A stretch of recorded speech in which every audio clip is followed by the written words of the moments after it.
du choix de la repentance. Le choix de la repentance. C'est-à-dire le choix d'aller vers Dieu et de demander pardon à Dieu. C'est un choix.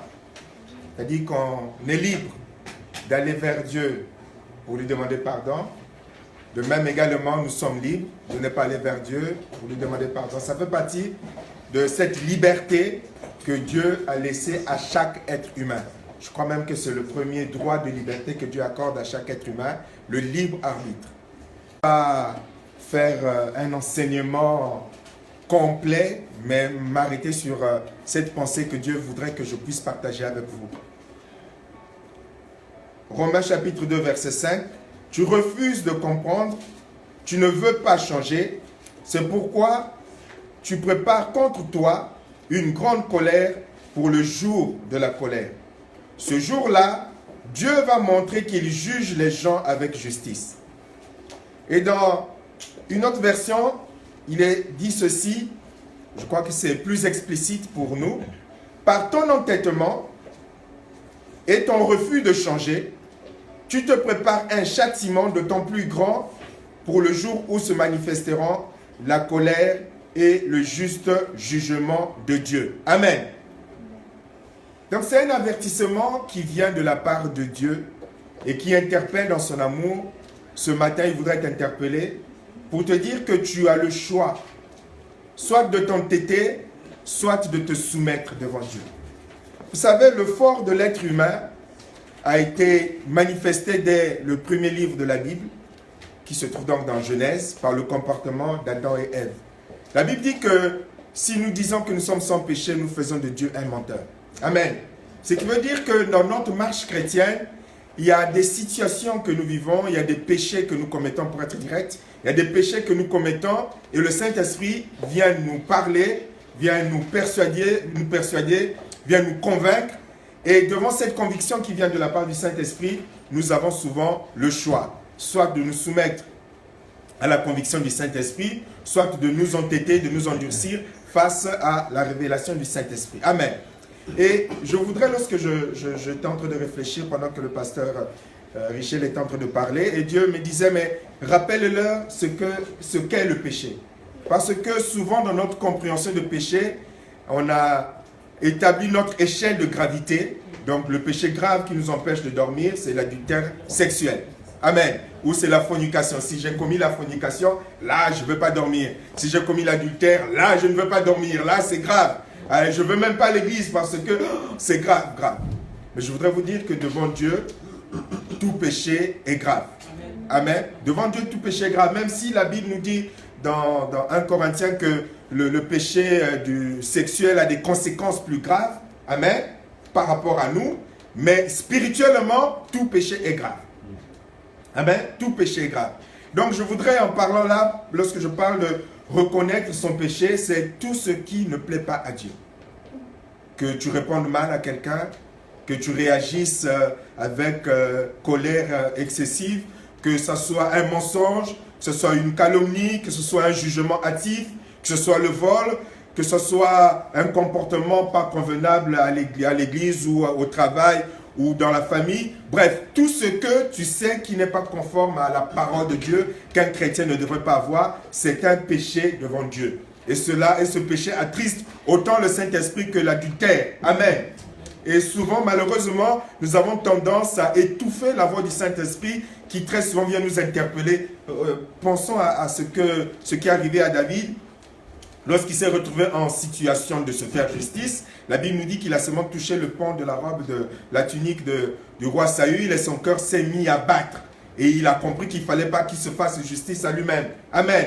Et souvent, ce sont ces choses que nous accumulons. Parfois, on peut mal parler à un enfant de façon excessive, on insulte son enfant, on a une réaction excessive ou encore... Bref, chacun, et Dieu voudrait te rappeler, toi, chacun pour lui-même, chacun pour soi-même. Tu sais ce qui n'est pas bien et que tu traites peut-être avec légèreté et qui depuis longtemps attriste le Saint-Esprit. Et Dieu voudrait, toi, particulièrement par rapport à ta propre vie, que tu réalises cela. Parce que lorsqu'on dit, on parle de la repentance, on se dit, mais on parle de la repentance pour quelqu'un d'autre qui a tué, pour quelqu'un d'autre qui a commis tel péché d'adultère. Le péché, c'est ce qui n'est pas conforme à la parole de Dieu. Le péché, c'est lorsque, par exemple, Dieu t'a dit, comme l'a témoigné maman Michel tout à l'heure, Dieu te dit de faire ceci, tu ne le fais pas, tu rates la cible, tu n'atteins pas l'objectif, les objectifs que Dieu t'a signés, la mission que Dieu t'a donnée, les orientations que Dieu t'a données. Quand tu ne le fais pas, c'est un péché aussi coupable. Amen. Aussi coupable. C'est pour cela que Samuel dira au roi Saül qui avait un peu revu et corrigé les ordres de Dieu. Dieu lui avait dit, tu vas faire ceci et cela de façon précise. Mais lui, il a revu, corrigé, fait un peu à sa sauce. Et Samuel, le prophète, va aller lui dire, écoute, la désobéissance aussi coupable que la divination. C'est comme si tu allais voir un marabout. Et nous, souvent, les chrétiens, nous avons tendance, malheureusement, dans notre échelle de péché, à des choses que nous disons, des paroles, surtout les paroles. Dieu me disait, rappelle, il y a beaucoup de paroles que nous sortons à l'égard des uns et des autres, que nous minimisons. Et pour Dieu, c'est aussi coupable que ça. Parce que les paroles que nous sortons ont une portée spirituelle qui peuvent être aussi dévastatrices que, je ne sais pas moi, un coup de couteau. Donc nous devons déjà, par rapport à ça, ne pas prendre à la légère les différentes déviations dans les comportements, dans le langage que nous pouvons avoir et considérer cela comme n'étant pas grave. Amen. Donc il y a des choses, Dieu voudrait que tu considères dans ta propre vie des choses, des paroles, des comportements qui attristent le Saint-Esprit autant que le péché le plus grave selon ta propre considération. Amen. J'espère que nous nous comprenons là-dessus. Vous savez, c'est à cause de cela que beaucoup de choses sont bloquées dans nos vies. Ce que toi tu sous-estimes ou ce que toi tu as oublié, mais c'est resté comme un marqueur spirituel. Et tant que par le Saint-Esprit tu ne seras pas ramené à demander pardon à Dieu, ça restera comme une source de blocage. Et on cherche après cela des fausses délivrances. Donc dans beaucoup de choses, des paroles que nous avons, dans beaucoup de comportements que nous avons, lorsque nous gardons encore cette sensibilité que nous avons eue lorsque nous sommes devenus chrétiens. Le jour où nous avons rencontré Dieu, où nous avons rencontré Jésus, que nous sommes convertis et que nous avons pris conscience de la sainteté de Dieu, je crois qu'au moins une fois dans nos vies, celui qui est réellement converti l'a vécu, le petit mensonge, la petite déviation nous empêchait de dormir. On pourrait même demander pardon. Et parfois je dis, mais c'est seulement pour ça que tu demandes pardon, c'est seulement pour ça que tu ne dors pas, c'est seulement pour ça que tu es perturbé. Ah non, non, je ne suis pas bien. Et souvent, au fil de notre vie chrétienne, nous perdons cette sensibilité. Cette sensibilité où le Saint-Esprit vient te dire, mais non, mais tu n'as pas le droit de prendre.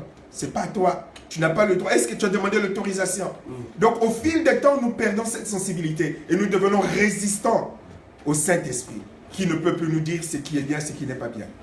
Amen. Regardez les parents, ils pensent que parce que les enfants leur appartiennent, que ça leur donne le droit de dire n'importe quoi, de sortir n'importe quelle parole. Amen. Mais combien de parents vont demander pardon à leurs enfants? Amen. Donc, c'est un exemple que je donne sur ces choses que nous considérons comme pas importantes, mais qui sont souvent source d'attristement du Saint-Esprit. Et Dieu voudrait ce matin que nous puissions nous remettre devant lui, pour que nous puissions nous regarder à la lumière de ce que lui, Dieu pense, non pas la lumière de ce que nous pensons en revoyant et en corrigeant la parole de Dieu. Donc souvent, le Saint-Esprit vient nous convaincre de ce qui n'est pas selon Dieu. J'espère que vous qui êtes là et vous qui m'écoutez, vous qui êtes enfants de Dieu, que vous avez toujours gardé cette sensibilité du Saint-Esprit, au Saint-Esprit, par rapport à ce qui peut plaire à Dieu, par rapport à ce qui ne peut pas plaire à Dieu. Amen. Et que votre conscience, la parole de Dieu, c'est dans Timothée, la parole de Dieu dit dans Timothée qu'il y a certains qui ont tellement étouffé leur conscience qu'ils ont fini par faire naufrage par rapport à la foi. Notre conscience, c'est un moyen par lequel le Saint-Esprit nous parle. Et si ta conscience ne te parle plus, c'est certain que tu es devenu résistant au Saint-Esprit. Et si tu es devenu résistant au Saint-Esprit, il y a de fortes chances que ta vie ne plaise plus à Dieu. Et donc, face à la conviction du péché que le Saint-Esprit vient manifester à notre égard, et ce que j'ai partagé ce matin, on a deux choix. On a le choix de nous soumettre à Dieu, comme nous avons le choix de nous entêter et de résister à Dieu. Et Dieu voudrait ce matin te dire qu'il espère que tu vas faire le bon choix pour revoir et corriger ce qui dans ton comportement, ce qui dans ton langage que tu considères comme normal. Et pourtant, Tu sais, le Saint-Esprit te dit, mon fils, ma fille, tu ne devrais pas agir comme ça. Mon fils, ma fille, tu ne devrais pas parler comme ça. Mon fils, ma fille, tu ne devrais pas avoir de tels comportements. Mais tu revois et tu corriges en continuant d'étouffer la parole de Dieu. Donc la Bible nous donne des exemples à suivre et des exemples à ne pas suivre. Et ce matin, en préparant ce que j'ai partagé, Dieu m'a donné ces deux exemples de deux personnages, de deux situations, on va dire dans 4, de 2, que nous devons suivre et 2 autres exemples que nous ne devons surtout pas suivre. Amen. Nous allons commencer par les mauvais exemples. Le premier mauvais exemple, c'est ce dont j'ai parlé tout à l'heure, c'est Adam et Ève lorsqu'ils vont commettre leur péché, ils vont désobéir à Dieu. Ils vont être convaincus, certainement par le Saint-Esprit. Ils vont réaliser que ce qu'ils avaient fait, il y avait un changement par rapport à la désobéissance à Dieu. Et la Bible nous dit, dans Genèse chapitre 3, du verset 8 au verset 9, Genèse 3, 8 à 9, la Bible nous dit, le soir, quand souffle la brise, l'homme et la femme entendirent le Seigneur se promener dans le jardin. Ils se cachèrent de lui parmi les arbres. Le Seigneur Dieu appela l'homme et lui demanda, mais où es-tu? Amen. Où es-tu? Je crois que c'est le genre de question que Dieu pourrait poser à beaucoup de chrétiens. Beaucoup de chrétiens. Et quand je le préparais, le Seigneur me disait, mais effectivement, beaucoup de chrétiens réagissent comme Adam et Ève. On l'a dit que Adam et Ève, ils sont partis faire quoi? Se cacher. Ils sont partis se cacher. Et il y a beaucoup de chrétiens qui vont se cacher loin de la face de Dieu. Ils savent que ce qu'ils ont dit n'est pas bien. Ils savent que ce qu'ils ont fait n'est pas bien. Ils savent que leur comportement ne glorifie pas Dieu. Mais ils sont partis se cacher. Et Dieu est en train de dire, mais où es-tu? Vous savez, on peut se cacher de différentes manières. Regardez le nombre de chrétiens qui changent d'église. C'est une manière de se cacher. Parce que dans leur église d'origine, là où ils étaient, ils ont eu des comportements qui ne vont pas. Et comme ils veulent se redonner une certaine virginité spirituelle, alors ils changent d'église. Ils changent d'église. Mais en changeant d'église, en fait, la réalité, c'est qu'ils sont en train de fuir Dieu. Ils sont en train de fuir la lumière de Dieu. Au lieu d'accepter la lumière, la vérité de Dieu qui est braquée sur eux pour qu'ils soient conduits à la repentance, ils changent d'église. Ils changent de pasteur également. Parce que le tel pasteur connaît ma vie, il sait que ce que j'ai fait n'est pas bien, on change de pasteur. Amen. On change de fréquentation chrétienne également. On change de fréquentation chrétienne. Tout simplement parce qu'on ne veut pas que ce qu'on a fait qui n'est pas conforme à la volonté de Dieu et qu'il y ait une honte par rapport au témoignage chrétien, on ne voudrait pas que cela soit renouvelé. Alors on change d'église, on change de lieu de pasteur, on change de prophète, on change de fréquentation chrétienne, on change de relations. Mais tout ceci, Dieu me disait, c'est une manière de fuir la présence de Dieu. C'est une manière de fuir la présence de Dieu. Et dans nos églises, il y a beaucoup de chrétiens, ils sont là, ils sont présents, mais devant Dieu, ils sont en fuite. Parce que ce qu'ils ont fait, ce qu'ils ont dit, les réactions qu'ils ont eues, tout cela reste comme un marqueur sur lequel Dieu voudrait qu'ils puissent se repentir. Tu as mal parlé, tu as mal réagi. Mais tu préfères quitter l'église au lieu d'aller reconnaître ton mauvais comportement, ta mauvaise réaction dans ton église. Tu préfères changer d'église, je change d'église. Et encore plus en salissant les autres qui ne t'ont rien fait. Amen. Comme Adam et Ève, la femme que tu m'as donnée, l'homme que tu m'as donné, le serpent que tu as. Toujours en train de chercher des boucs émissaires. Alors on change, on change. Et dans nos églises, beaucoup, le Seigneur est en train de me le dire, beaucoup sont enfuis. Ils sont là, vous êtes là, assis. Le pasteur vous voit, mais pour Dieu, Dieu est en train de vous dire, mais où es-tu? Où es-tu? Tu as laissé tellement de casseroles derrière. Mais quand est-ce que tu ne peux pas être renouvelé, restauré, tant que tu ne t'es pas repenti, tant que tu ne t'es pas confessé, tant que, tu ne l'as pas reconnu. Les casseroles sont là. Où es-tu? Et Adam et Ève ont préféré aller se cacher. Je me suis souvent posé la question de savoir, mais qu'est-ce qui aurait pu changer si immédiatement, ils étaient allés voir Dieu pour dire, Père, avant même que Dieu ne les appelle, tout de suite dire, pardonne-nous. Connaissant maintenant que nous avons cette connaissance de Dieu, qu'il aime pardonner, qu'il n'a jamais rejeté, toute la Bible le montre, qu'il n'a jamais refusé le pardon à celui qui vient lui demander pardon. Toute la Bible le dit. Nulle part, vous voyez Dieu dire, je ne veux pas pardonner. On voit même dans ce que je suis en train de présenter, on voit un Dieu qui a la volonté, l'amour, la détermination. Je veux pardonner. Mais pour cela, il faut que le pécheur puisse reconnaître. Qu'est-ce qui aurait pu changer? Je crois que beaucoup de choses auraient changé. Je ne sais pas quoi, mais beaucoup de choses auraient changé. Mais malheureusement, ils vont chercher à se cacher de Dieu. Et en plus, ils vont fuir leurs responsabilités. C'est David, c'est Jéhost, c'est Euna, c'est Richel, c'est Guy-Rémy. C'est toujours la faute des autres. C'est jamais de leur faute. Et dans nos églises, et Dieu veut, est-ce que j'insiste là-dessus, beaucoup sont dans les églises, toi qui m'écoutes, peut-être que tu es aussi en phase de fuite devant Dieu, même si tu écoutes, même si tu apprécies le pasteur Guy-Rémy, même si tu apprécies ses prédications, mais ce qui importe, c'est que tu sois acceptable dans la présence de Dieu. Amen. Ce qui compte, c'est l'approbation de Dieu. Ce n'est pas l'approbation du pasteur, ce n'est pas le fait d'avoir une place dans l'église. Même si tu as une place dans l'église, tu peux être loin de l'approbation de Dieu. Tu es en fuite permanente. Surtout que dans nos églises, dès que quelqu'un présente un petit visage pieux, on le nomme vite responsable, mais on ne connaît pas derrière qu'est-ce qu'il a laissé comme casserole. Il est tout simplement en fuite de la présence de Dieu. Amen. Il y a encore un exemple magnifique encore qui démontre, qui témoigne de la volonté de Dieu de pardonner et de faire grâce. C'est l'exemple de Jézabel qui se trouve dans Apocalypse chapitre 2 du verset 20 au verset 23. La très tristement célèbre Jézabel. Amen. Donc Genèse, Apocalypse chapitre 2 verset 20 au verset 23. Donc c'est Dieu qui parle à l'église, qui dit ceci. Mais j'ai un reproche à te faire. Tu laisses agir Jézabel. Cette femme dit qu'elle parle de la part de Dieu. Mais elle trompe mes serviteurs. Elle leur apprend à abandonner le vrai Dieu et à manger les animaux offerts en sacrifice au faux Dieu.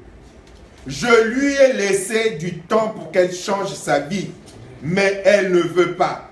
Elle veut continuer à se prostituer. Alors voilà, je vais la jeter sur un lit de souffrance avec ceux qui ont commis l'adultère avec elle. Elle va beaucoup souffrir et les autres aussi. Mais s'ils changent leur vie et n'agissent plus comme elle, cela ne leur arrivera pas. Je vais faire mourir ses enfants, ainsi toutes les églises le sauront. Je suis celui qui connaît les pensées et les désirs des êtres humains. Je rendrai à chacun de vous selon ce qu'il a fait. Amen. Je rendrai à chacun de vous selon ce qu'il a fait. Mais vous voyez comment est-ce que Dieu est bon? Il dit, je lui ai laissé le temps. Je cherche exact. Je lui ai laissé du temps pour qu'elle change sa vie. Nous avons un Dieu qui est magnifique.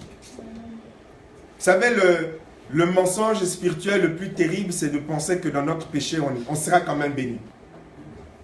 Amen. C'est le mensonge le plus terrible.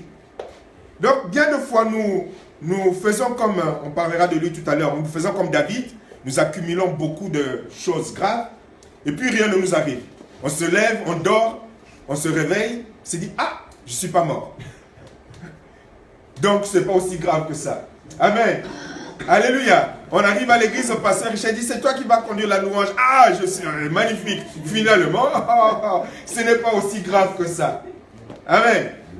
On dit même, alléluia, ça va là. Et finalement, Dieu, ce n'est pas aussi grave que ça. C'est ce qui est arrivé avec David. David a commis sa bêtise avec Bathsheba, Dieu n'a pas parlé. Il a fait toutes ces tentatives de dissimulation, Dieu n'a pas parlé. Il a fait tuer Uri, Dieu n'a pas parlé. Dieu a certainement voulu lui laisser le temps qu'il puisse se repentir. Volontairement. Moi, je suis convaincu que lorsque on vient à Dieu volontairement, il y a beaucoup de choses qui changent. Amen. Mais notre problème, c'est que souvent, ce temps d'attente, le temps où Dieu nous laisse, le temps pour que nous puissions prendre nous l'initiative de la repentance, nous, on croit que finalement, c'est un temps d'approbation de Dieu. Amen. On pense que c'est un temps d'approbation de Dieu. Finalement, ce n'est pas aussi grave que ça. Amen. J'ai bien fait de taper Gerno. Donc, Dieu, je suis vivant, donc ça va. Je suis vivant, donc ça va. Donc, Dieu a jugé que c'était juste. Amen. Et c'est ce que nous avons comme attitude. Parce que nous ne voyons pas le ciel nous tomber sur la tête, que nous nous disons finalement, Dieu comprend. Mais je voudrais nous rappeler que, comme nous venons de le lire d'ailleurs dans le verset précédent qui se trouve dans Romains, tu refuses de comprendre, Romains chapitre 2 verset 5 pour ceux qui nous prennent peut-être en cours, qui dit tu refuses de comprendre, tu ne veux pas changer, c'est pourquoi tu prépares contre toi une grande colère pour le jour de la colère de Dieu. quand tu fais ce dont tu es convaincu que ce n'est pas conforme à la volonté de Dieu, et en plus qui est grave, et que tu vois que les choses continuent à marcher, méfie-toi. Parce que quand le temps du jugement de Dieu va arriver, parce que dans la justice de Dieu, tout péché mérite une sanction. Amen. Dans la justice de Dieu, tout péché mérite une sanction. Donc pendant ce temps où Dieu te laisse te repentir, peut-être que ça va diminuer de moitié les conséquences de ton péché. Profites-en pour revenir à Dieu. Amen. Profites-en. Dieu va dire à Jézabel, je lui ai laissé le temps. Mais nous, ce temps, au lieu de l'utiliser pour revenir à Dieu, nous l'utilisons encore pour nous entêter, pour nous enorgueillir. Nous connaissons tous des frères et sœurs qui sont entêtés, orgueilleux dans leur péché. Ils sont dans des choses graves contre Dieu, mais ils sont pleins de fierté, pleins d'orgueil, pleins de suffisance. Mais pourtant, ce qu'ils font, ce qu'ils vivent, elle n'est pas conforme à la parole de Dieu. Et nous savons que dans la justice de Dieu, tôt ou tard, ce que tu as semé, tu vas le moissonner. Donc apprenons à bien utiliser ce temps. Quand Dieu te convainc tout de suite que ce que tu as fait n'est pas bien, il faut vraiment se relever pour aller auprès de Dieu. Amen. Donc nous avons là deux mauvais exemples. Dieu dit, Jézabel veut abuser de ma patience, mais je vais frapper. Amen. Je vais frapper. N'attendons pas que Dieu nous frappe. N'attendons pas que nous tombions malades. N'attendons pas que nous perdions le travail. N'attendons pas que nous perdions un enfant. Ça, c'est des choses qui sont arrivées à plein de personnes qui ont marché contre Dieu. Amen. N'attendons pas de perdre un œil. J'avais oublié de donner cet exemple lorsqu'on parlait de ce thème du plan de la volonté de Dieu, de ce pasteur qui témoignait qu'il voulait aller évangéliser quelque part en Allemagne, en allemand. Dieu lui a dit, ne va pas dans telle ville évangéliser, mais il s'est entêté. Il a perdu son œil. Il a perdu son œil. Ne pensons pas que Dieu, parce qu'il est patient, c'est Papa Gaga, c'est pas Pasteur Guy-Rémy. Dieu, dans sa sainteté, est obligé que tôt ou tard, ce que tu as fait contre sa parole, contre ton frère, contre ta soeur, tôt ou tard, tu vas devoir en subir les conséquences. Mais ces conséquences peuvent être atténuées par ton état d'esprit de repentance, comme nous allons le voir tout à l'heure. Amen. Peuvent être atténuées. Mais malheureusement, la plupart des chrétiens qui remplissent nos églises, au contraire, relèvent la tête, relèvent le menton, fiers dans leur péché. Et les casseroles continuent à traîner. Et Dieu va dire pour Jézabel, puisque tu ne veux pas comprendre, puisque tu penses que tu as encore tout ton temps, mais voilà, je vais frapper. Alléluia. Nous avons là deux exemples que nous ne devons pas suivre. Mais malheureusement, beaucoup de chrétiens suivent cet exemple. Je dirais même que la majorité de ceux qui se disent chrétiens suivent cet exemple. Ils s'entêtent dans leur péché. Ils s'entêtent dans leur désobéissance. Ils s'entêtent dans leur bêtise au lieu de revenir à Dieu. Et à la rigueur même, ils disent, mais Dieu bénit. Après, ils demandent, Dieu bénit, bénit, bénit. Seigneur, bénit, bénit. Mais Dieu ne bénit pas le péché. Dieu punit le péché. Et la Bible dit même que parce que tu es fils, tu vas mériter cette punition. Ce sont des mots, des versets qui sont dans la Bible, heureusement. Sinon, on nous dirait que nous sommes des faux prédicateurs. Alléluia. Dieu, dans sa justice, est obligé de te faire subir les conséquences de ton péché. Mais cela peut être atténué par ton état d'esprit de repentance volontaire. Amen. Ce n'est pas parce que tu vas chanter à l'église que ton péché, Dieu va l'effacer. Ce n'est pas parce que tu vas prêcher à l'église, ton péché n'existe plus aux yeux de Dieu. Ce n'est pas parce que tu prophétises que ton péché n'existe plus aux yeux de Dieu. Ton péché est là. D'ailleurs, c'est ce que nous allons lire concernant David, qui est un des bons exemples, qui va dire, mon péché est constamment là devant moi, devant toi. Alléluia. Et souvent on croit que, je crois que c'est le pasteur qui le disait, on croit, mais là je l'utilise dans ce sens ici, on croit qu'en multipliant les activités, le péché, ça va être effacé. Le mal que tu as fait va être effacé. Alléluia. Non. Tu as fait ce qui n'est pas bien. Reconnais ton péché. Ne fuis pas devant Dieu. Ne deviens pas chante parce que tu veux étouffer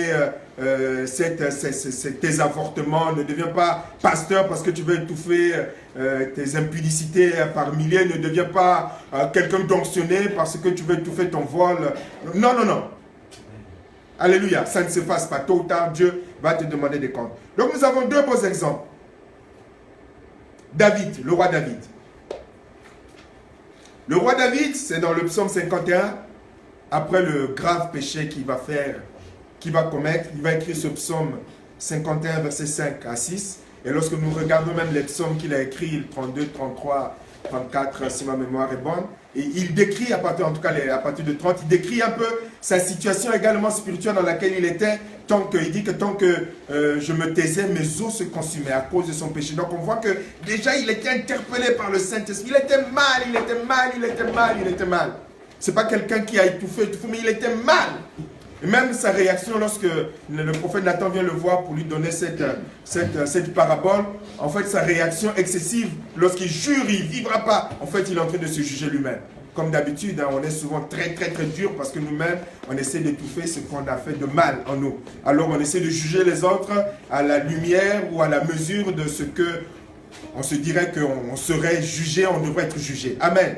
Donc il va écrire, il va dire, le psaume 51, verset 5 au verset 6, « Je t'ai désobéi », je ne lis pas tout pour rester dans la pensée principale, « Je t'ai désobéi, je le reconnais, ma faute est toujours là. Je la revois sans cesse, c'est contre toi seul que j'ai mal agi. » Vous voyez la puissance de la confession de David.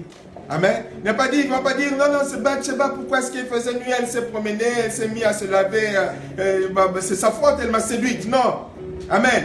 Il va dire, j'ai péché contre toi, c'est contre toi seul que j'ai mal agi, puisque j'ai fait ce que tu désapprouves. Ainsi tu as raison quand tu prononces ta sentence. C'est-à-dire que, comme je l'avais déjà prêché ici, quel que soit ce que tu vas me faire subir comme conséquence de mon péché, tu as raison Dieu. Amen. Tu as raison Dieu. Contrairement à nous, mais Seigneur, pourquoi tu me frappes? Seigneur. Non, dis tu as raison. C'est pour cela, pour anticiper un peu, c'est pour cela que Dieu va relever David.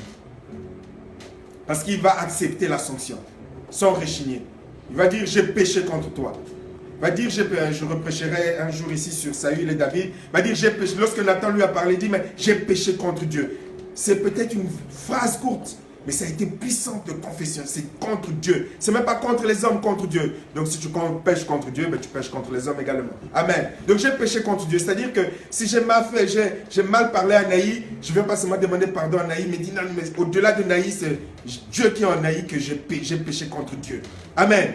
Vous voyez la valeur du discernement. J'ai péché contre Dieu. Et il reconnaît son péché. Amen.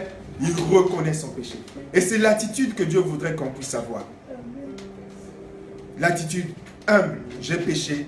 Et ce que j'ai dit, ce que j'ai fait n'est pas conforme à ce que tu attends de moi. Il y a un deuxième exemple. Alléluia. Ouais, il y a un exemple contraire. Je crois que j'en ai parlé tout à l'heure. C'est le roi Saül. Le roi Saül, lorsqu'il désobéit à Dieu, vous voyez, il ne reconnaît jamais. Il voit Samuel. Il dit à Samuel, voilà... j'ai accompli la mission de Dieu. Premier mensonge. Donc, déjà sorti de sa bouche. Premier mensonge. Après, il dit, c'est le peuple qui a voulu préserver. Deuxième mensonge. Et après, il retient Saül juste pour être honoré. C'est-à-dire que pour lui, Dieu ne comptait pas. Et finalement, la conséquence va être grave. Pourtant, si on compare, on se dit, mais finalement, Saül n'a pas fait quelque chose d'aussi grave. C'est David qui a fait quelque chose de grave. Mais dans l'attitude, dans la réponse par rapport à ce que Dieu dit, on voit qu'il y a un qui méprise Dieu carrément. Il y a un autre qui dit, Seigneur, c'est vrai, ce que j'ai fait est grave contre toi. C'est-à-dire que si tu me tues aujourd'hui, je le mérite. Alléluia. C'est l'attitude que Dieu voudrait que nous puissions avoir. Et le deuxième bon exemple, c'est notre frère, le fils prodigue, qui se trouve dans Luc chapitre 15, verset 18. Ça, c'est notre frère. Lui qui va dire, voilà, papa, donne-moi ma part de l'héritage, je vais aller faire ma fête. Amen. Comme beaucoup de chrétiens, après la conversion, ils sont à l'église, ils sont bénis, ils sont machin. Ça y est, on n'a plus besoin de Dieu. Je mène ma vie, je dirige ma vie comme je veux, je prends ma vie en main. Après, là où je vais, je perds tout. La Bible nous dit un bon exemple, c'est Luc 15, verset 18. La Bible dit qu'il va prendre conscience. Il dit, je me lèverai, j'irai vers mon Père. Je lui dirai, mon Père, j'ai péché contre le ciel et j'ai péché contre toi. Encore un exemple que nous devons avoir. Lorsque le Saint-Esprit vient nous parler. Il aurait pu dire, je reste là, je m'entête, moi je suis trop fier. Je n'irai pas dans cette église, la main d'association, me présenter devant le pasteur Richel. Dit, pasteur Richel, j'ai mal parlé, j'ai mal agi. Ah non, je suis trop fier moi. Ça c'est hors de question. Non, Alléluia. Je ne veux pas repartir là-bas. Je ne veux pas repartir là-bas dans mon église d'origine, devant le prophète, devant l'apôtre. Je ne veux pas aller repartir vers ses anciennes connaissances pour leur dire non, non, non. Mais voilà les conséquences de ce que j'ai fait. J'ai tout perdu. Je m'étais vanté d'être béni. J'ai conduit ma vie comme je voulais. Maintenant, j'ai tout perdu. Je reviens vers vous comme un pauvre. Je n'ai plus rien. Je reste encore dans ma misère. Non, ne reste pas dans ta misère. Il ne faut pas rester dans sa misère. Il s'est dit, je vais me lever, c'est pas grave. J'ai tout perdu. Ma fierté est par terre, mais je préfère encore repartir vers mon Père. Je m'élèverai. J'irai vers mon Père. Je lui dirai à mon Père, j'ai péché contre le ciel, contre toi. Je reviens. Je reviens. Et la Bible nous dit quoi? Le papa le regardait, surveillait tous les jours. Et de loin, le papa va le reconnaître. Il n'y a qu'un papa plein d'amour qui peut faire ça. Comme nos vraies mamans qui reconnaissent l'enfant de très très loin. Amen. Entre 1000 voix, quand elles entendent la voix de leur enfant, ça c'est mon enfant. Là où le papa dit à toi aussi, tu exagères, c'est mon enfant. Et le papa de loin va reconnaître l'enfant qui ne revenait pas aussi beau, qui ne revenait pas aussi propre, qui certainement était en guillemets dépravé comme pas possible. Mais le papa va reconnaître son enfant. Et le papa va l'accueillir. Amen. Et le papa va l'accueillir. Donc nous avons là ce que Dieu voudrait nous dire ce matin. Ce que Dieu voudrait nous apprendre ce matin. Pour que, nous apprenions à ne pas sous-estimer nos comportements qui ne le glorifient pas. En nous trouvant des excuses. J'étais obligé de réagir comme ça. J'étais obligé de parler comme ça. J'étais obligé de frapper comme ça. J'étais obligé de me comporter comme ça. J'étais obligé d'agir comme ça, de me faire justice comme ça. Toutes ces choses qui attristent le Saint-Esprit que malheureusement nous avons appris à minimiser, à étouffer la conviction de péché de la part du Saint-Esprit. Et Dieu voudrait que nous puissions avoir la réaction d'aller vers Dieu, demander pardon pour qu'il nous restaure, pour qu'il nous relève. Amen. Et que nous puissions réellement vivre la vraie vie heureuse des enfants de Dieu. Beaucoup de chrétiens dans nos églises sont en fuite devant Dieu parce qu'ils ont fui leurs responsabilités dans ce qu'ils ont fait, dans ce qu'ils ont dit. Au lieu de reconnaître, ils sont partis en fuite, se cacher. Et ils font comme Adam et Ève. Dieu veut leur parler, mais ils sont en fuite. Dieu veut leur parler, mais ils cherchent des responsables, des coupables. Mais Dieu voudrait que tu sois capable de faire comme David. Je reconnais mon péché. Comme le fils prodigue, je me lèverai, j'irai vers mon Père. Je ne veux plus fuir devant ta face. Je ne veux pas devenir un chrétien de YouTube ou un chrétien de Facebook parce que je veux fuir la face de Dieu. Vous êtes nombreux sur Facebook qui fuyaient la présence de Dieu, qui ne voulaient plus aller dans les églises. Non pas parce que les églises sont mauvaises, mais parce que vous ne voulez pas être dérangés dans la vérité qui est prêchée. Mais Dieu veut que vous reveniez dans sa présence, dans sa lumière. Que tu ne sois pas un chrétien en fuite. Comme Adam et Ève, de la présence de Dieu, et qui se contente de YouTube parce que finalement, voilà, ça te donne une bonne conscience par rapport à ce dont le Saint-Esprit voudrait que tu puisses te confesser, que tu puisses revenir à Dieu. Que Dieu nous aide à être ces chrétiens de vérité, claire. Comme disait encore David, même si tu me visites dans la nuit, il n'y a rien contre moi. Amen, il n'y a rien contre moi. Mais nous, souvent, nous avons des casiers judiciaires spirituels tellement chargés que finalement, on a beau changer d'église, changer de pasteur, changer de prophète, rien ne marche et rien ne marchera parce que Dieu ne bénit pas le péché. Amen. Lèvons-nous pour la prière.